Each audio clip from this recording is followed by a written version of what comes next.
Yes. The current, contributions and the current, like, 1% increase every year that I already have on there, will that transfer, or have to redo it all again? Redo it again.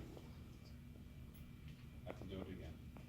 And the reason being is because they don't like to make an assumption, the new record keeper doesn't want to make an assumption that that was what your wishes were at the old vendor, EDP vendor. They want you to go through. There's also another reason why they want you to go through, and that's your beneficiaries. Okay. Does everyone have a beneficiary on file at ADP? Okay. If you are married, your spouse is your beneficiary. If you are not married, you can leave it to whoever you want. Mother, brother, sister, aunt, uncle, cousin, it doesn't matter. Just do not leave it to a cat, a bird. You can laugh about that, it happens quite often. It happens quite often, been doing it for 20 years. Please do not leave it to Have a rich dog. It could be very, yeah, it could be an eye-opening. Anyone that is, and I'm not asking anyone to raise their hands on this, but anyone that is legally separated, okay? That does not mean that you're not married anymore in the eyes of the retirement plan. That means you're taking a break, unless there's some formal documents that you have. Heaven forbid something happens to you and you go belly up, all right? It still goes to your spouse. If your spouse is kind, they'll give it to the person that you have directed it to. All right? There isn't a will out there, a trust, any documents that you can have that's going to supersede your retirement account. Your retirement account is going to need a beneficiary. So even if you are not going to participate in the plan, you still need to log onto the website or call Prudential, update your beneficiary, and change your deferral percentage. Now, the reason why that's important, someone here, maybe not in this group, but in one of the other 4 or 5 groups that I'm going to do, is going to call me and say, "Hey Sam, I had money deducted from my account. I wasn't supposed to have money deducted from my account." I'm going to tell you, if you didn't go onto the website, update that deferral percentage from 3 down to 0, it's going to automatically deduct 3% of your pay. It's to force you out to the website to make an affirmative election. Okay? It doesn't want to assume that you want to participate or you don't want to participate in the retirement plan. It wants to get over that inertia. So you need to go out and update your beneficiary and also your deferral percentage. Loans. Loans are in retirement plans. Here, they're in the retirement plan at Prudential. You do have the ability to borrow, okay, from your account up to 50% of your vested account balance. Now, with that being said, all right, somebody's going to say, "Hey Sam, I need to borrow money on February 2nd. Once again, the plan's in blackout. There's nothing we can do about that. They're taking a snapshot. You're going to take a loan. You need to take it before the 25th, right? I can tell everyone even before the 25th because I don't want it to really get past the 25th, or even on the 25th you try and it's already shut down. Make sure if you're going to borrow, you borrow before the 25th at ADP. Right? Loans are changing. You're allowed to have one loan at Essilor. Okay, that's what they offer to their group. The other 9,900 and some colleagues of yours at Essilor of America, they allow just one loan. That loan, okay, needs to be paid off prior to taking out a second loan. Okay, you can't just go and refinance and take another loan out during that time period. You have to pay that loan off, that one loan. Okay, and then you can apply for a second loan. If someone has taken out a loan before, they'll also know that there are certain rules around how much you can borrow, up to 50% of your vested account balance. That's not an issue here. Some other of the partner labs have different loan provisions. What I tell everybody is 50% of your vested account balance, and in addition to that, it needs to be paid off before you take your second loan out. How long can you take a loan out for? 5 years, right? 5 years. Is there any interest on the loans? Yes. Prime rate, similar to what you have here, it's prime rate plus, I believe, 1.5. I'll confirm that though. It's either prime rate plus 1.5 or prime rate plus 2. So if right now prime rate is at 5, you can borrow at 7%. Okay. Vesting, you're still in the same boat. Immediate vesting, 100%. So any money that you put in is always vested 100%. But any money that the employer puts in is also vested at 100%. That means if you decide to leave here tomorrow, which I'm not advocating, but if you decide to leave, any money that you put in and any money that the employer puts in, you can take that money and you can roll it over to a new retirement plan, cash it out, put it into an IRA. There's different rules around it. I'd be more than happy to explain those, but that money is your money. Also, I have here the beneficiary, which I talked about.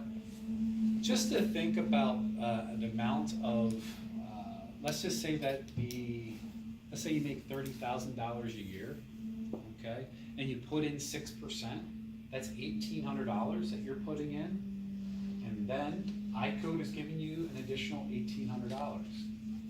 That's pretty nice. That's $3,600 going towards your retirement.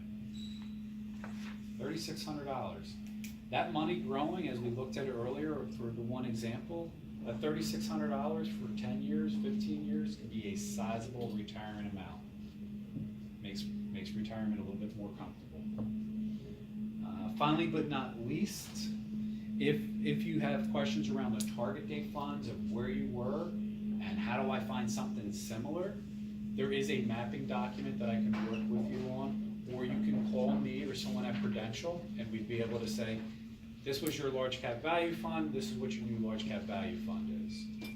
Okay, this is what your small cap growth fund is, here's the new small cap growth fund within the Prudential fund. Okay, I gave you a lot of information. I have been talking for just about 45 minutes, but a little bit longer than I wanted to, so I want to leave it for Q&A. Any questions? I've got a question.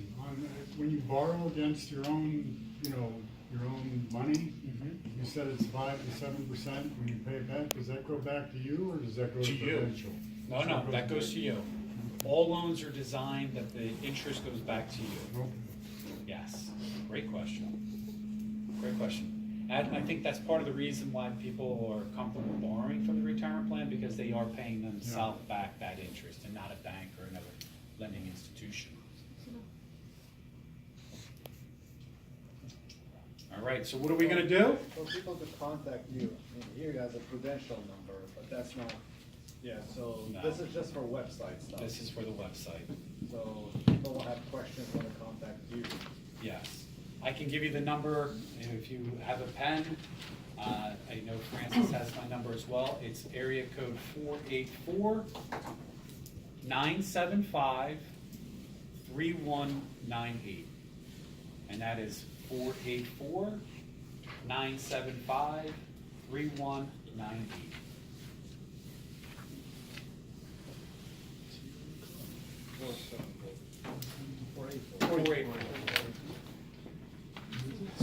Four eight 975-3198. Now with this form, I ask everybody to go back today, tomorrow, because I will be here. Also someone from SLR, HR team will be here as well, to log onto your account or call Prudential to get it set up. All right, if you don't want to contribute to the retirement plan, you have to turn it to 0. Otherwise, you're automatically going to be enrolled in the plan at 3%. If you want more than 3%, that's also a good time to say, yeah, I don't want to leave any money on the table, I want to do 6%, or I want to do more. Please log on to the website and make those changes. Additionally, your beneficiary, make sure you update your beneficiary, that will not transfer. Yes. Two quick questions. One is, what is the max again? 19%? The maximum that you can contribute to the plan is $19,000. You can contribute, so depending upon your salary, you can contribute 20, 30, 10%, depending on how much you're making. The other question was, the ADP, there's a, app similar, do they have an app? Yes, they do. They do have an app. The app isn't fully functional for SLR right now. SLR is one of the clients that has a voice or opinion. SLR has people that sit on the Prudential Retirement Plan Sponsor Committee to kind of gauge how that app should be working for their participants. So they're giving little bits and pieces of that functionality in the app. I tell most people to log on, just through the website first, make all the changes on the website, and then look at the app to make sure that it's mirroring it. Okay. Yes. Do we register as a new user or? Yes, as a new user, okay? Underneath of the new user, it's going to ask you for your social security number, your date of birth, and then it'll give you some prompts to answer. It will ask you a series of questions. These questions, I would tell you, usually it's 5 or 6 questions depending on how you answer the questions. And they are very hard for someone to guess. So they use public information to ask questions. So they may ask you, when you were 12 years old, which street did you grow up on? What is your cousin's brother's name? Okay? They're not gonna be easy questions. You just don't, yeah, I know that one. I can guess it. There's usually one in there that does not apply. I don't know it. All right? I can't tell you which one that one's gonna be either, but I usually see one in there. Okay? What about rollover? If you have another 401k plan and you want to merge with it?